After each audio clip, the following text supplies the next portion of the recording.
Hello everyone. Today in automobile engineering, we'll discuss the general configuration of an automobile part 2. This will basically focus on the engine part. Okay. So automobile engine is the powerhouse of an automobile.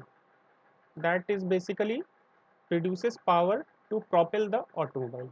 As I have told in my earlier lecture that an automobile is a self-propelled vehicle which is being propelled by itself using a prime mover like engine. So the fuel that is burnt inside the engine is generating the required power that is required to propel the engine. So this power is being transmitted to the wheels of the car with the help of transmission system. So one by one we'll cover the entire system of an automobile in this subject of automobile engineering. So to start with, we'll first discuss the automotive physics, and the most important part for automobile is the power to weight ratio.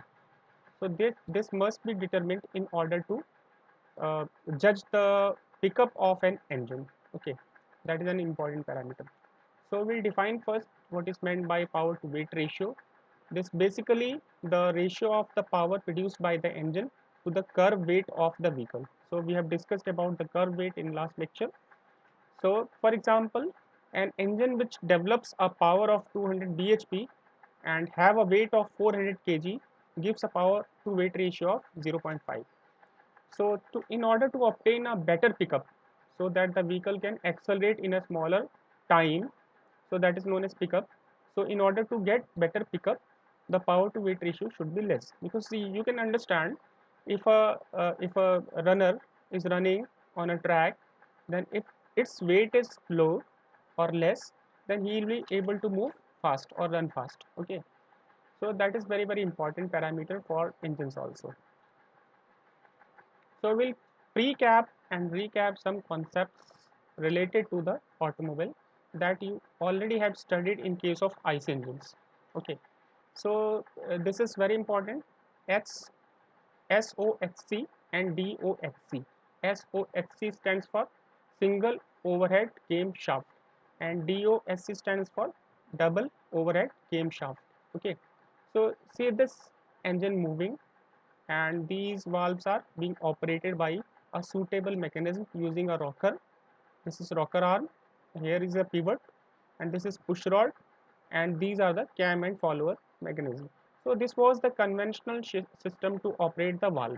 Okay, nowadays in modern engines, the this to reduce this entire mechanical part, because that tends to wear and tear fast during its operation, so we have shifted towards the overhead camshaft. Okay, it means that in spite of fitting this camshaft uh, at the bottom ward, these camshafts are shifted to the top portion of the cylinder or engine.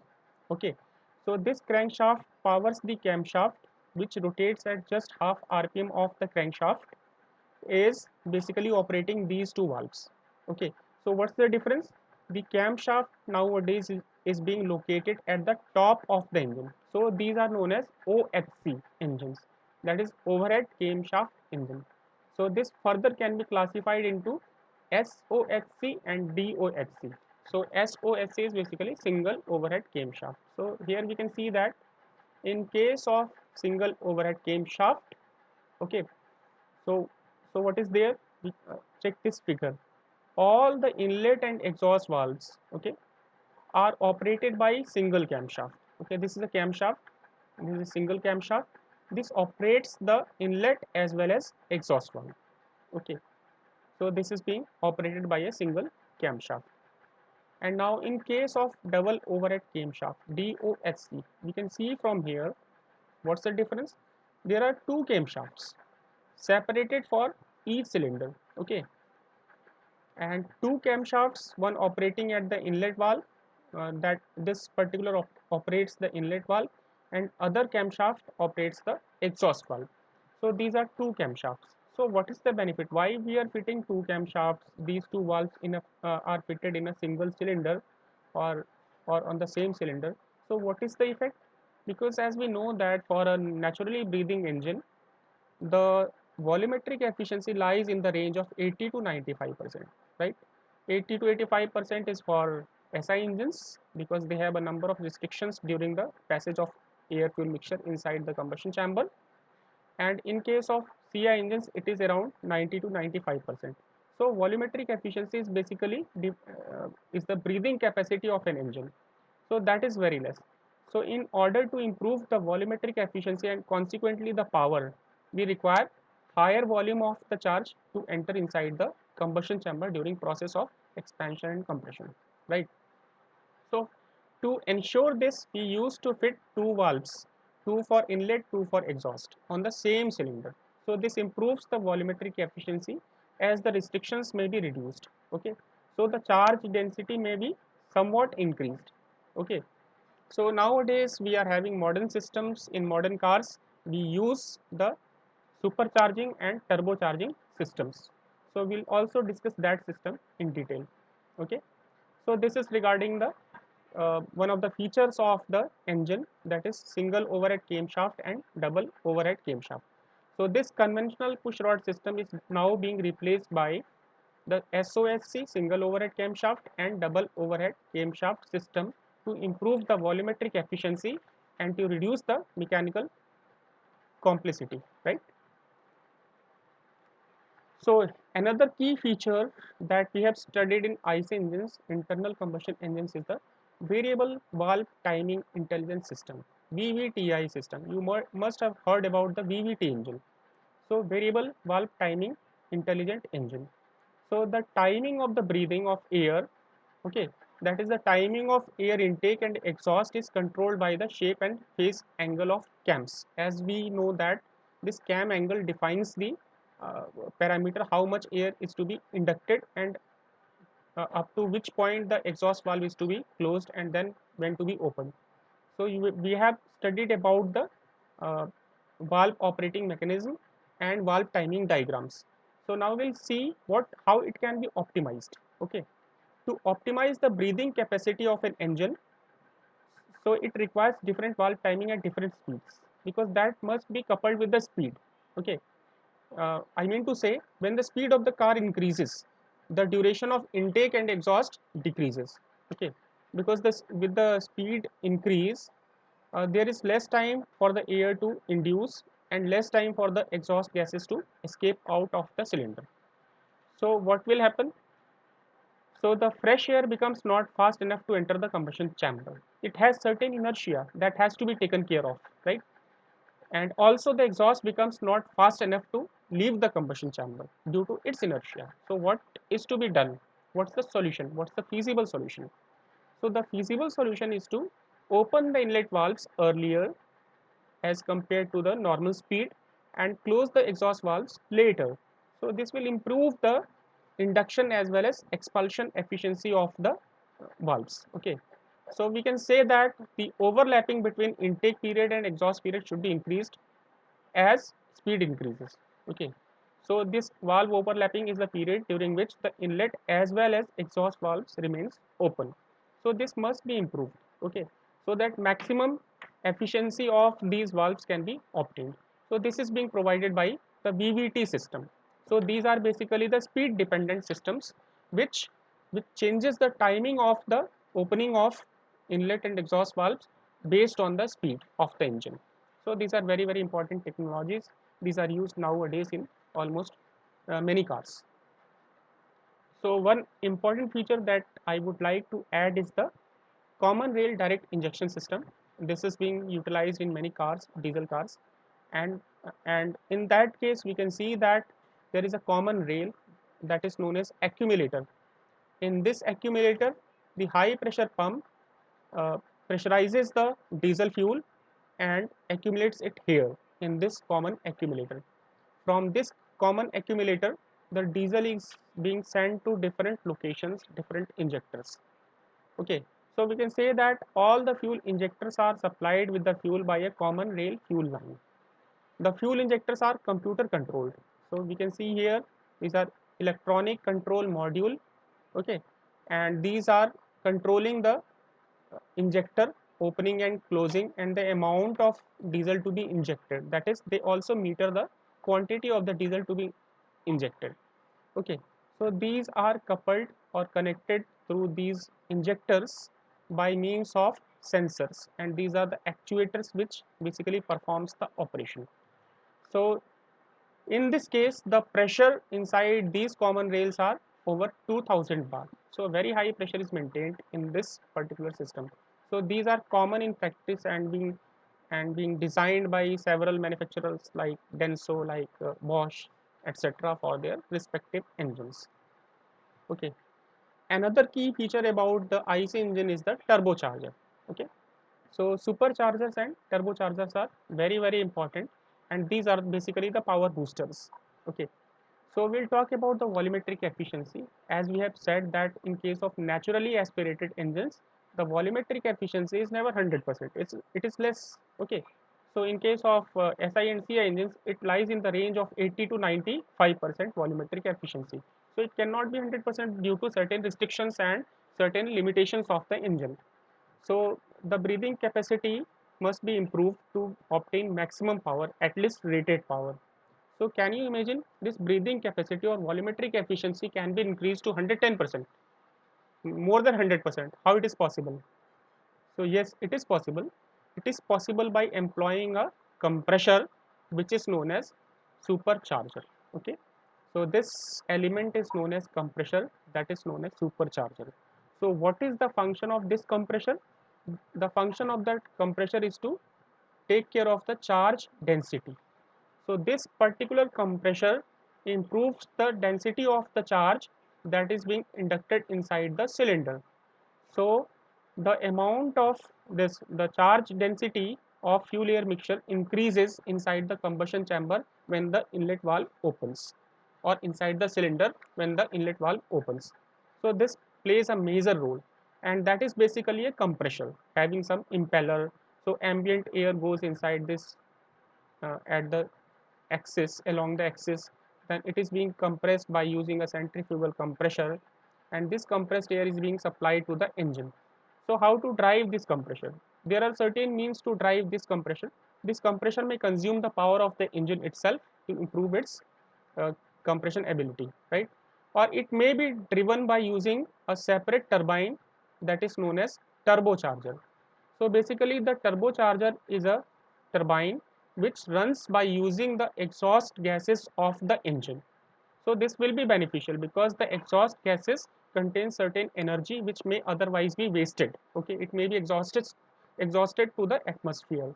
So that exhaust gases may be used to run this particular propeller or turbine. Okay, this turbine in turns produces some torque, and this torque is being transmitted from the turbocharger unit to the supercharger unit by means of this common shaft. So on this common shaft, both the units, that is turbocharger as well as supercharger, are fitted. So whatever power is being developed by the turbocharger is being fed to the supercharger, and supercharger is basically a compressor which compresses the ambient air and sends to the engine as per the requirement. So this in turn improves the volumetric efficiency, and if properly fitted with optimized design, then the volumetric efficiency of turbocharged engine may be up to 110%, more than 100%. Okay, so it is clear. Charge density is basically the density of the air fuel mixture in case of SI engine, and density of the air in case of CI engine. So basically what we have discussed here, a turbocharger induces more air into the cylinder by means of a fan, okay, driven by the engine exhaust gases. So how it improves? Because it is coupled with the compressor. This compressor basically compresses the air and improves the density of the charge. So its basic purpose is to increase the charge density, and ultimately the performance of the engine gets improved. So this is regarding the turbocharger and supercharger. Okay. Next, if we are using a turbocharger and a supercharger in an engine, then what will happen after compressing the air, it goes to the engine. So as we know that during the process of compression, the temperature of the air may also increase, or the temperature of the charge that contains air and fuel mixture may also increase. as in case of SI engines. So this increased temperature in case of SI engine when fed to the inlet of the cylinder may encounter problems like uh, this this detonation, auto ignition, or knocking. Okay, so in order to bring the compressed air back to its normal temperature, will be fitted will fitted will fit the intercooler. Okay, so this intercooler basically cools the compressed air. It does not control the pressure but controls the temperature. It takes away the excessive heat of the compressed air and cools it. Okay, so the complete process of inducing more air via the turbo and intercooler into the engine cylinder is basically the principle of intercooled engines. So intercoolers are the devices that cools the compressed hot air that comes from the turbo before it enters the engine. Okay, and here the turbo means the entire assembly. Okay, because this consists of a compressor. Without compressor, this turbo is incomplete. Okay, so generally it is termed as turbo. Okay, turbo engine. Cold air carries more oxygen because the density of that air will be more. Okay, in case of cold air. So compressed oxygen rich air going into the engine results in efficient combustion and ultimately into complete combustion process. Okay, with increased charge density the engine produces more power. So this ultimately is the benefit of an intercooled engine which is fitted with a turbo unit. So in this we'll discuss about the differences, major differences between the petrol or spark ignition engine and diesel or CI engines. Okay, we'll recap these facts because we have already studied in our IC engine course. So we'll have a quick look over these parameters. So in case of petrol engines, fuel and air enters the cylinder. Okay, but in case of diesel engines, what happens? Only air enters the cylinder. Then fuel is ignited by a spark plug in case of petrol engine, and in case of diesel engine the fuel is injected and the air is compressed to a high ratio, that is around 14 to 20 is to 1. Okay, 14 to 20 times it is being compressed so that its temperature gets improved or increased, and by injecting the fuel which is having low ignition temperature as compared to petrol, this will be ignited or auto ignited. Okay, so in case of petrol engines, less noise is encountered, okay, because the parts are lighter. Okay, so due to large compression ratio, the diesel engines are noisier in operation. So petrol engines are lighter in weight because the compression ratio is in the range of 6 to 12 or 10, hardly 10, 10.5. Okay, diesel engines are heavier because of the large compression ratio. Petrol engines are poorer than diesel engines in terms of fuel economy. Okay, because we are we can see that during mixing of the petrol with air there may be certain problems. If we are using a conventional carburetor system, this may lead to accumulation of the charge. This may change the mixture ratios at different locations. It has to take a lot of turn and bend while moving inside the inlet manifold and then into the cylinder. But in case of diesel engine, because only air is being passed inside the cylinder during suction stroke, so number of restrictions are less. Okay, so the fuel economy is better. So we can say that the thermal efficiency of diesel engines are more as compared to the thermal efficiency of the petrol engines. Okay, due to number of less number of restrictions in the path. Okay, so now recapping about the engine cooling system. This is a water cooled engine. So engine cooling system is basically, this may be a pressurized cooling system, thermosiphon cooling system, okay, and so on. Many systems are there. So generally nowadays we use a pressurized cooling system in which a radiator, a cooling fan, and jackets are being fitted or inbuilt inside the cylinder and the head of the engine. So the hot water, which the cold water passes through these jackets and it is being heated. It carries the heat of the engine and components and then goes to the radiator where it cools down by passing through the radiator tubes, and the outside air is is coming in the contact with the this particular radiator tubes, and it cools the water that is being passed from the radiator tubes. Okay, so this also carries a pump which circulates, which helps in forced circulation, because we cannot depend upon the gravity for circulation. Initial days we used to use some thermosiphon systems which are gravity dependent, so they were not successful. They may lead to overheating of the engine.